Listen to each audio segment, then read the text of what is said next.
Here's the review for differential equations and slope fields. At the beginning, they were asking you to find the general solution to a differential equation. So first step, always, we changed y prime into dy dx. So dy dx equals x plus 2 over y squared. Or I'm sorry, that's not y squared, that's y to the third power. That would help. And then we need to separate the variables, meaning bring the x's on one side, bring the y's on the other side. So it'll be y cubed dy equals x plus 2 times dx. Now that we have them separated, that means now we're able to integrate both sides. When we integrate both sides, we should get here 1/4 y to the fourth equals, this will become 1/2 x squared plus 2x, and we need a plus c on at least one side. That right there is a general solution. You have a plus c, they're fine just like that. Don't change it. Don't try to make any sort of adjustments. Unless they give you a problem like number 2, where they have to match something up in a multiple choice. So in this case, they have it matched up where c must be by itself. So let's try to get c by itself from this equation. Well, I'll subtract everything else over. So 1/4 y to the fourth minus 1/2 x squared, so it should be now minus 2x when I bring it over, is equal to c. So does that match any of them? Well, 1/4 y to the fourth, that only shows up in this answer. So let's see if it matches the rest of the way through. No, this should be 1/2 x squared, not regular x squared. So this is not correct. What they did is they tried to, as you see the other ones, they got rid of the fraction everywhere. So a way to get rid of the fraction would be to multiply this entire equation by something, by 4. That way it would become y to the fourth minus, this would become 2x squared, this would be minus 8x, and 4 times a constant is just still another constant, so it's still just c. Does that match any of them? Yes, it does. It matches letter B. So B is the answer there. Okay? Next set of problems. Find a particular solution to that differential equation. 4y prime equals xy. Again, first step is just to change it to 4 dy dx is equal to xy. We're going to need to separate the variables. So I'm going to have 4 times dy over y would equal x times dx. Same as the last problem, you have them separated, now you integrate. When you integrate, you should get, well, dy over y, that means just 1 over y. So this is the natural log of y. The 4 out front just will stay out front. Equals, this becomes 1/2 x squared, and again you need a plus c. Again, if it's a general solution, you're done right there. For this though, they want an initial condition. So here's what I'm going to say. Try to plug in your initial condition right now before doing any substitution or any rearranging. So that would be plugging in a 5 for y and a 0 for x. Well, that would give me a constant that would be, what would happen? You get 4 ln of y equals 1/2 times 0 plus c. Y would become 5 here. So you're getting stuff with like ln's of y is what your constant would be. Your constant technically would be 4 ln of y. Doesn't look pretty. So here's what we're going to do. Let me get rid of this. Hopefully not get rid of that extra y. What I'll do because of that is try to say, well, it tells you right here, solve for y. Or if it was a multiple choice question, like maybe this in number 4 down here, where y is by itself, try to get y by itself right off the bat. So to do that, I would have to divide everything by 4. So it gives me ln of y would equal, this would become 1/8 x squared plus c divided by 4 is still c. To get out of a natural log, that's where you have to go and raise each side to an e power. I'll bring it up here. So what that becomes, e to the ln of y, the e and ln cancel out, so that gives you y equals e to the 1/8 x squared plus c. Now, what we can do with that is that, well, e to 2 things added, or any exponent added, means I can just have e to each power. So this would mean y equals e to the 1/8 x squared times e to a constant. Well, e raised to a constant, that's a number raised to a power, it's just a constant. So it's c e to the 1/8 x squared is equal to y. Now try plugging things in, see if they work a little bit easier, and they do. Y is equal to 5 equals c times e to the 1/8 times 0. So that means 5 equals c e to the 0th, so 5 equals c, because e to the 0th is 1. So your final answer after all that would be this entire thing right here, y equals, but instead of c, make it 5. 5e to the 1/8 x squared. That's your particular solution. Number 4 works the exact same way as we're trying to solve through it. They already have dy dx by itself, or written out that way, so make it y times dy will equal x squared times dx. Integrate both sides, and you'll get 1/2 y squared is equal to 1/3 x cubed plus c. Again, they give you an initial condition, so they're telling you that the x value is 3, the y value is -2. Again, notice that all my answers are written as a y equals, so I might as well try to get y equals something. Or I can plug in right now. Again, it really doesn't matter which route you go with that. Just to do it a little differently, let's plug in right now. So the y value is equal to -2, so I'd have 1/2 times -2 squared is equal to 1/3, x is 3, so 3 cubed plus c. Try to solve for c. So this becomes 4 over 2 is 2. This becomes 27, 27 divided by 3 is 9, plus c, so -7 will be my constant.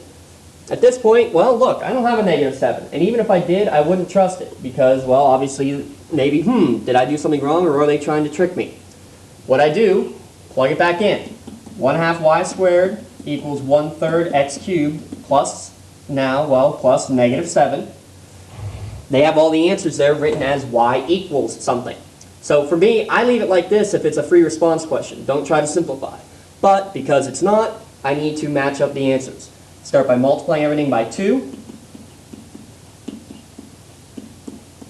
And then taking a square root. So y will equal plus or minus the square root of 2/3 x cubed minus 14. Well, what you'll notice here is that D and E are pretty much the exact same thing. The only difference is the plus versus the minus. So which one do you choose? Well, if you plug in your numbers, you need to get a negative y value in the end. There's no way you get that with the positive. It's got to be the negative. That's why E is your answer. Other thing you can look at, you could have at least had a 50-50 guess probably, knowing it's between one of those two, knowing you'd need some sort of plus C to take care of on the inside, and we had no E's coming, so it definitely couldn't have been those either. Next set, drawing slope fields. This one's going to take a while, so buckle down. I'm going to skip number 5 actually for a minute because that's the tougher one of all of them. Start with number 6, 2x minus 1. I'm just going to plug in various numbers. Well, notice it doesn't matter what y is at all, only what the x value is. So let's start with x equaling 0. When I plug in 0, I'll get slopes of -1. So this is how I draw my slopes of -1 downhill. When x equals 1, 2 minus 1 is positive 1. So there's positive 1 going uphill. Plug in 2, I should get positive 3. So it should look more uphill. Again, mainly they're looking, is it uphill, is it downhill, or is it flat 0? Plugging in -1, I get -3. And plugging in here, we're giving -5. So almost straight up and down it should look like. And there it is. And another thing to look at. Well, what does this kind of look like? A parabola. What's the integral of this? X squared minus x. So it should kind of look like a parabola type shaped thing. Okay, let's go straight down to number 8. 1/2 y squared. So this time it doesn't matter what the x is, only what the y is. So let's start when y equals 0. Well, I'm going to have slopes of 0. Those are big. If you can get the 0 slopes, that's where they want to see the most success. Plug in 1. 1 squared is 1. I want 1/2. So not quite flat, but not exactly very high either. When y is 2, 2 squared is 4. 4 divided by 2 is 2. So more steep slopes here. When I plug in -1, well, -1 squared is positive 1, so it's still 1/2. So this should look the exact same as the ones right here, because these are all 1/2, these are all 2, these are all 0, these are also 1/2. These should be 2 again, so 2, 2, 2, 2, and 2, just like so. Remember we did with these, just so you can have them. This was a value of 1, 3, -1, -3, and -5 the whole way through. On number 7, we're getting a little more complicated because we have x and y going on. Well, 0, 0, 0 plus 0 is 0. 1, 0, that's a slope of 1. This should be a slope of 2. Going this way, this would be -1. This would be -2. As you go up the y-axis, well, same idea, whatever the y value is. So 0 plus 1 is 1. 0 plus 2 is 2. This guy will be a -1, and this guy will be a -2, a little steeper. Plug in here, 1, 1, that's a value of 2. So that should match up these guys. And what do you kind of notice here? I have a little diagonal happening. See if this pattern kind of continues. 2 comma 1 and 1 comma 2 should both be values of 3. This guy of 4. Again, these guys are both 3, a diagonal. So this diagonal ends up being 3, this diagonal 2. Maybe this diagonal will be 1. Well, this is 2 plus negative 1, so that makes sense. And same up here, negative 1 and positive 2 is 1. Just based on this pattern, probably this diagonal here would be 0. We already have this guy. Well, 1 and negative 1 is 0, that's true. 2 and negative 2 is 0. Negative 1 and 1 is 0. Negative 2 and positive 2, they're all 0, so they're all flat lines. Well, continuing the pattern going down, now we should probably get negative 1, which we did. So here's negative 1.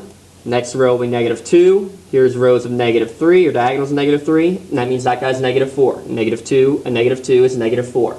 It's about finding patterns as you're going through. In the last one, toughest one, y plus 3, or x plus 3 divided by y. First thing I'm going to notice, when y equals 0, you're going to have undefined slopes. So when y is 0, I should have things that are straight up and down, because I can't do them. When I plug in everything else, it's just 1 point at a time. So right here, when you have 1, well, let's do the y-axis first. So this is 1 comma 0, 1 plus, well, 1 comma 0. How about 0 comma 1? So I'd have 3 divided by 1, which is 3, pretty steep. Here would be 3 divided by 2, so that's kind of 1.5-ish. Going down here, this would be negative, or I'm sorry, when I plug in y is negative 1, should be the same, just opposite. And when I plug in negative 2, should be about negative 3.5, same but opposite. The only difference between this guy is just changing the bottom being negative. That's all that is. So that should make it really easy to draw these. Whatever I draw up top, I do the same on the bottom, just with a negative. Plug in 1 comma 1, so I'd have 1 plus 3 is 4, 4 over 1, which is 4, so pretty up and down. Let's plug in 2 comma 1. Now I have 5, even more up and down. These ones are going to be 4 over 2 and 5 over 2. Well, 4 over 2 is 2, and this guy, 5 over 2, a little bit more, but still pretty flat. Over on this side, when I plug in negative 1, I should get positive 2 for the top, so I'll get 2 over for this guy, I should get 2 over 1 and then 2 over 2. So this is 2 over 1, which is 2. This is 2 over 2, which is 1. Plug in negative 2. Now I'm getting a value of 1 up top. So this is 1 over 1, and this is 1/2, so almost flat. And remember what I said, it's pretty much a mirror image. This guy was positive 3, this guy was negative 3. It works the exact same way going down. So just kind of duplicate your process. These guys are a little flatter, just now they're negative. Just like this guy's a little flatter. This guy here was almost perfectly flat, still downhill. This guy a little bit steeper. And there's your slope fields to have at it. Yeehaw! So now, moving forward, given slope fields, here's what I would like to look at first. Are there any obvious points where I have 0 slope? And yes, I do, right down here, down the middle. So I have 0 slope when the x value is 0. So that means the top should equal 0 when x equals 0. Well, they all do. That didn't help us much. Same with these parts right here, where we have undefined slope, meaning the bottom equals 0, and that's when y equals 0. So the bottom being y, again, didn't help us very much there. So here's what I'll look at now. Where is it positive? Where is it negative? Well, if I kind of just draw it out here, I have positive slopes in the top corner because I'm going up. I also have them down here in the bottom right corner. They're going up. Here it's negative and negative. If I kind of map this out, well, here's an example. Looking at B, x squared and y squared, those are always going to be positive. No matter where I draw this, I'm always going to have positive slopes, so it can't be that. Letter A and letter C both have odd-numbered exponents. So x and y are both positive here. They're also both negative here, which means negative divided by negative becomes positive. Only one's negative in each of those. It works the same for this guy. Do those match the graph I plotted up here? Not at all. So it can't be A and it can't be C. So now we're down between D and E. In letter D, x squared. That means x is always positive. All I care about is where y is positive or negative. Well, y is positive up here, positive here, negative, negative. Again, doesn't match, so it should be E. Let's double check it. Y is squared, so it's always positive. It doesn't matter. All it cares about is the x. X's are positive in quadrants 1 and 4, not 2 and 3. It matches the shape of your graph and the sign of your graph from up top. Moving forward, number 10, drawing particular solutions. So we're going to do them through the point 0, negative 2, and negative 3, positive 3. You just plot the point, and you just kind of follow the guidelines. So going this way, it looks like you're kind of going up like this, Just kind of following through best you can. Over this way, follow the plinko path, and it looks like might maybe come up a little bit like that. Just like so. For this guy, going this direction, he's kind of coming up pretty quickly. This one here, he's coming down, flattens out. Looks like he's going to kind of maybe start to come up a little bit, but pretty much come even with the first one we drew. Something along those lines. Follow the plinko path. We're going to do more of that on this problem right here. Let me move them up a little bit. First thing, they want to know where it has horizontal slope. Well, again, here's your horizontal slope. They said just kind of quickly box it. There's where the box is. And it's going to be a slope there, and that's everywhere that the the x values are equal to 0. Where do I have vertical slope, straight up and down? It looks like for the main part, all around here, where the y values are equal to 0. So that should be a pretty easy way just to see, flat line for the horizontal, vertical for the up and down. Again, drawing particular solutions, 0, -2, and -3, 4. So there's your points. This one here, as I follow through, it's going to come up pretty quickly, almost a vertical tangent, and kind of follow that diagonal out. In this direction, kind of come up, follow that diagonal out. For this second one, it's going to kind of flow down through here, level out, and flow almost straight back up. And same over in this direction. Again, it's just kind of following the plinko path as best as you can. Okay, now the final problem, matching a slope field. The equation is y squared minus 1. Slide this up real quick. So y squared minus 1, I'll give you the full picture. dy dx equals y squared minus 1. Well, here's what I'm going to notice. This has nothing to do with what the x values are. So no matter what x is, no matter how far I go outward, it only depends on how far I am up or down. So that's something to definitely keep in notice. For example, as I go left and right here, things are definitely changing for each individual line. That's why it can't be b. As I look here, as I'm going left and right, are things changing? Well, absolutely they are. These ones look pretty good. This one, it's changing. So already just knowing that x has nothing to do with it, a and e are the only ones that will even remotely make sense. The other thing I really look for is, okay, when does this equal 0? When do I have a horizontal slope? Well, that happens when y squared equals 1, which means y equals plus or minus 1. So I should have horizontal slopes at plus and minus 1. Well, take a look at these flat lines at -1 and +1. And that's why letter A must be your answer. There's slope fields, differential equations, and solving them. Good luck.